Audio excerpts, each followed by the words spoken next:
Okay, we just set the water heater. We have our TMP line there graded, both hot and not cold, and we just connect it right there at the vent. Okay, it's strapped. We have our gas line with the T right here.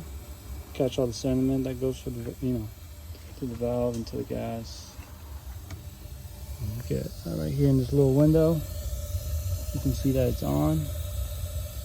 So within about 30-40 minutes, tank should heat up and get some more water in the house. Okay.